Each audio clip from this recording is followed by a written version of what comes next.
এদিকে খুবই ভাল লাগে। ভিডিওটা আমার উদ্দেশ্য হইল যেদিকে যাইমু এদিকে ভিডিও ভিডিও খুবই ভাল লাগে রে দৌকা। এই যে এইটা যেন দেখতে পারা আপনারা, এটা হলো কি আমাদের গ্রাম অঞ্চলে সচরাচর বেশিরভাগ এটাই দেখা যায়। ওই যে দেখা ফুল দেখা নি কত সুন্দর ফুল। এই ফুল কিন্তু পাওয়া অসম্ভব, আমি মনে করি অসম্ভব। এই দৌকা আপনারা অবশ্যই দেখরা। আর বাম পাশে রয়েছে ধান ক্ষেত। এই ধান ক্ষেতের ধান দেখানোর চেষ্টা করলাম আপনারা। ওই দৌকা আমরা ইনো আছি, দুই একজন বন্ধু বান্ধব ঘোরাঘুরি করাত আইছি, আর সাথে ভিডিওটা ধারণ করে নিলাম।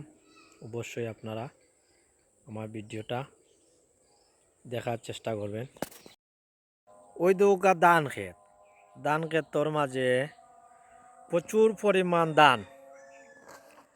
এই জমিনের মধ্যে অনেক ফসল হয়েছে।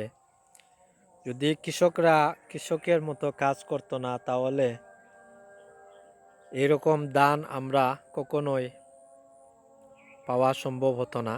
কারণ কৃষক বাঁচলে আমরা বাঁচব, কৃষক না বাঁচলে আমরা বাঁচা সম্ভব না।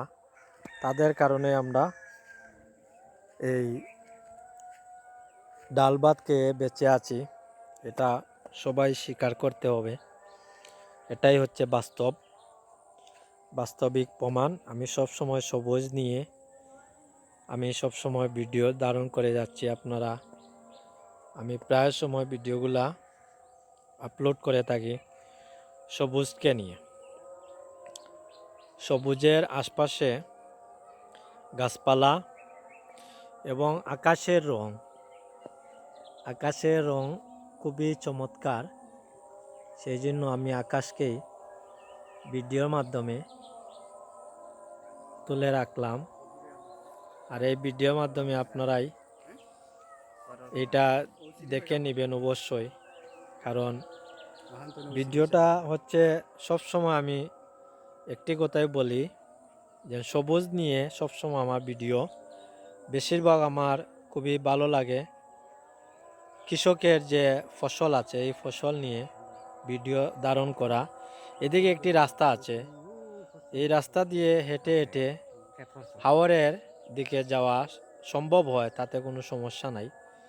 খুবই সহজে হাওরের দিকে আমরা যেতে পারি, তাতে কোনো সমস্যা হয় না। কৃষকরা আসা যাওয়া